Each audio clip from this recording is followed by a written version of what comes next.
Hello दोस्तों, आज हम डिस्कस करने वाले हैं SSC CGL MTS CHSL CPO exam के क्वेश्चन पेपर। तो ये प्रैक्टिस सेट फर्स्ट है, जिसमें भारत में प्रो कबड्डी लीग की स्थापना कब हुई थी? तो 2014 में हुई थी। ये पहला क्वेश्चन है, यहाँ पे दिया हुआ है। दूसरा क्वेश्चन आपका है कि लोना शब्द का प्रयोग किस खेल में किया जाता है? लोना सीएचएसएल में पूछा गया था 2022 में। कबड्डी, वॉलीबॉल, खो खो और सॉफ्टबॉल। तो इसका जो करेक्ट आंसर होगा वो होगा कबड्डी। नेक्स्ट आपका है कि बोल्ट उपकरण का प्रयोग किस खेल में किया जाता है? सीएचएसएल 2022 में पूछा गया था, तो इसका आंसर होगा आपका पर्वतारोहण। ठीक है, option number B. Next question आपका है कि निम्नलिखित में से कौन नार्कोपोलिस पुस्तक के लेखक हैं? जीत थयाल, डेविड दबिडार, शशि थरूर, अनीस सलीम। तो इसका सही आंसर होगा ऑप्शन नंबर ए, जीत थाइल। ठीक है, ये सीएचएसएल में पूछा गया था 2022 में क्वेश्चन। तो इसका जो सही आंसर होगा वो होगा जीत थाइल, जो नार्कोपोलिस पुस्तक के लेखक हैं।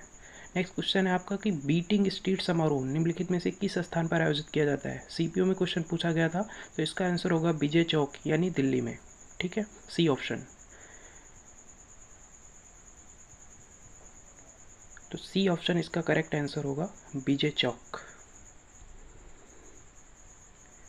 अगला क्वेश्चन है कि पुराणों के अनुसार भगवान विष्णु ने पृथ्वी को बचाने के लिए डैश का रूप धारण किया था जो पानी में डूब गई थी?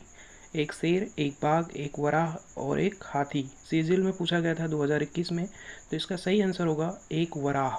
ठीक है, वराह यानी कि सुअर। 10 अवतार लिए थे, जिसमें तीसरा अवतार था विष्णु जी का।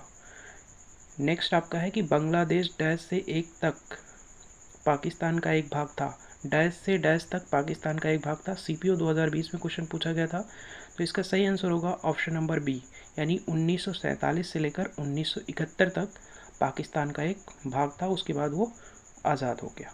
ठीक है, 1971 के बाद। नेक्स्ट आपका है एंटीना नामक उपकरण का प्रयोग किस खेल में किया जाता है? सीएचएसएल में पूछा गया था 2022 में। बेसबॉल, हॉकी, वॉलीबॉल या बास्केटबॉल। तो ऑप्शन नंबर ए करेक्ट होगा इसमें, वॉलीबॉल। एंटीना नामक उपकरण का प्रयोग वॉलीबॉल में किया जाता है। तो वॉलीबॉल में आपका एंटीना नामक उपकरण का प्रयोग करते हैं। ऑप्शन नंबर ए जो होगा यहाँ पे इसका करेक्ट आंसर होगा, ए ऑप्शन। अगला क्वेश्चन आपका है कि बोल्ट उपकरण का प्रयोग किस में किया जाता है? बोल्ट उपकरण का प्रयोग किस खेल में प्रयोग किया जाता है? Equipment bolt. सीएचएसएल में पूछा गया था 2022 में, तो इसका सही आंसर होगा पर्वतारोहण, यानी कि ऑप्शन नंबर बी। पर्वतारोहण में बोल्ट उपकरण का प्रयोग किया जाता है, बी ऑप्शन करेक्ट होगा। नेक्स्ट, मनीष नरवाल निम्नलिखित में से किस खेल से संबंधित है? सीएचएसएल में पूछा गया था 2022 में। कुश्ती, साइकिलिंग, बैडमिंटन या फिर निशानेबाजी। तो जो मनीष नरवाल हैं, ये आपका निशानेबाजी से संबंधित है। ठीक है, निशानेबाजी, यानी कि ऑप्शन नंबर यहाँ पे हो जाएगा आपका डी ऑप्शन। ठीक है, निशानेबाजी से ये संबंधित है, और ये सीएचएसएल में पूछा गया था 2022 में। मॉर्निंग शिफ्ट का क्वेश्चन है, मनीष नरवाल के बारे में पूछा गया था। तो डी ऑप्शन यहाँ पे करेक्ट होगा, निशानेबाजी। नेक्स्ट आपका है प्रसिद्ध मराठी उपन्यास मृत्युंजय के लेखक कौन है? ये भी पूछा जा सकता है कि मृत्युंजय कैसा उपन्यास है, मराठी हिंदी ऐसे करके दे दिया जा सकता है। मराठी उपन्यास है, तो इसके लेखक जो हैं वो आपके हैं, ऑप्शन नंबर बी करेक्ट होगा यहाँ पे, शिवाजी सावंत। ठीक है, बाकी विष्णु खांडेकर ये गलत ऑप्शन दिए गए हैं। भालचंद नेमाड़े भी दिया गया है यहाँ पे। रंजीत देसाई सी ऑप्शन दिया गया था, लेकिन यहाँ पे ऑप्शन नंबर आपका बी करेक्ट होगा, शिवाजी सावंत, जो कि मृत्युंजय के लेखक हैं। उपन्यास है एक, ये भी पूछा जा सकता है। नेक्स्ट आपका है कि किसकी आत्मकथा द रोड अहेड है? सीएचएसएल में पूछा गया था 2022 में, इवनिंग शिफ्ट में। तो ये जो आत्मकथा है द रोड अहेड, ये किसकी है? बिल गेट्स की है। ऑप्शन नंबर बी यहाँ पे करेक्ट हो जाएगा, Bill Gates. The road ahead किसकी आत्मकथा है? तो ये आपका है बिल गेट्स की। सीएचएसएल में पूछा गया था 2022 में, बी ऑप्शन यहाँ पे करेक्ट होगा इसका।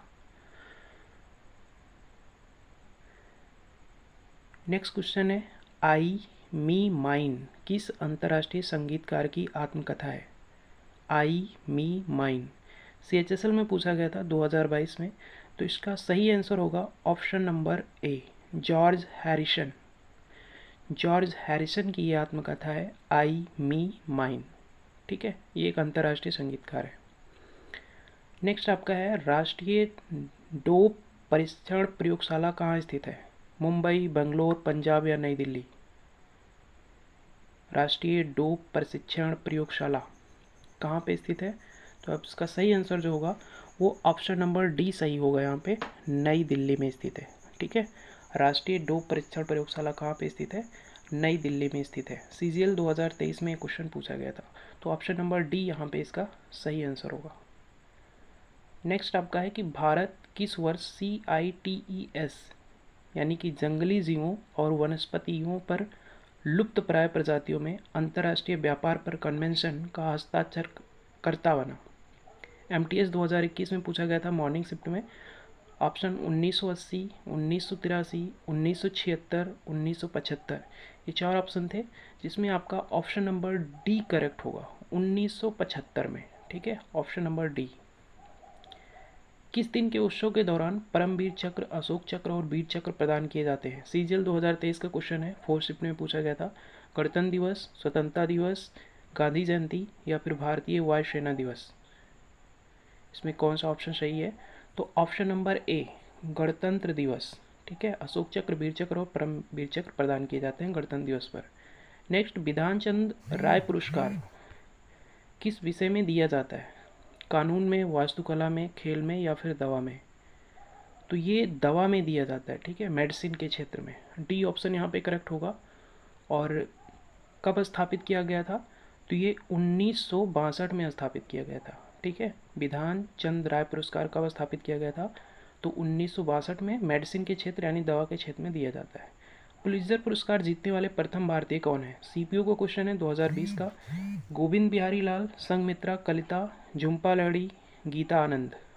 तो ऑप्शन नंबर ए यहाँ पे सही होगा, गोविंद बिहारी लाल, पुलित्जर पुरस्कार। ठीक है, और प्रथम पुलित्जर पुरस्कार कब दिया गया था? 1977 में 1917 में। प्रस्तुतकर्ता कोलंबिया विश्वविद्यालय। नेक्स्ट, गीतांजलि साहित्य पुरस्कार किस देश के सहयोग से प्रदान किया जाता है? तो फ्रांस के सहयोग से। ठीक है, ऑप्शन नंबर सी सही होगा, फ्रांस। फ्रांस गीतांजलि पुरस्कार के 2 उद्देश्य हैं। पहला तो भारत में फ्रेंच भाषा के प्रचार में योगदान करना, और दूसरा आपका है फ्रांस में भारतीय कार्यों को बढ़ावा देना। यहाँ पे 2 उद्देश्य हैं इस पुरस्कार को प्रदान करने के। ठीक है, एक क्या है कि भारत में फ्रेंच भाषा के प्रचार में योगदान करना, और दूसरा है कि फ्रांस में भारतीय कार्यों को बढ़ावा देना। तो गीतांजलि साहित्य पुरस्कार किस देश के सहयोग से? तो ऑप्शन नंबर सी यानी कि फ्रांस के सहयोग से। नेक्स्ट है कि निम्नलिखित में से किस वर्ष को भारत के जनसांख्यिकीय इतिहास का महान विभाजन का वर्ष कहा जाता है?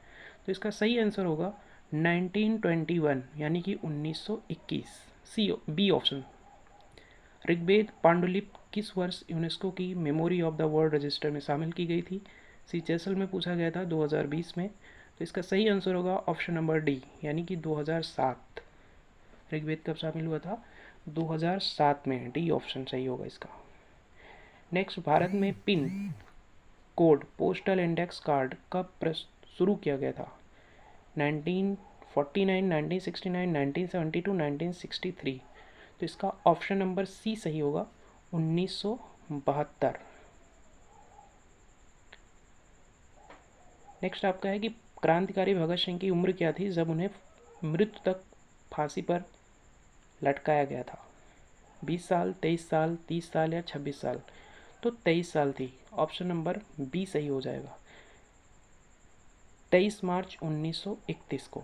ठीक है, 23 मार्च 1931 को उनको फांसी दी गई थी। 23 साल के थे उस समय। खुदीराम बोस को निम्नलिखित में से किस जेल में फांसी के लिए भेजा गया था? चटगांव, मुजफ्फरपुर, बरिशाली, अलीपुर? तो यहाँ पे ऑप्शन नंबर सी सही होगा, मुजफ्फरपुर यानी कि बिहार में। ठीक है, ऑप्शन नंबर सी। भारतीय संविधान का कौन सा अनुच्छेद राज्यसभा की संरचना से संबंधित निर्देश देता है? तो राज्यसभा की संरचना से संबंधित कौन सा अनुच्छेद है? ऑप्शन नंबर ए, अनुच्छेद 80।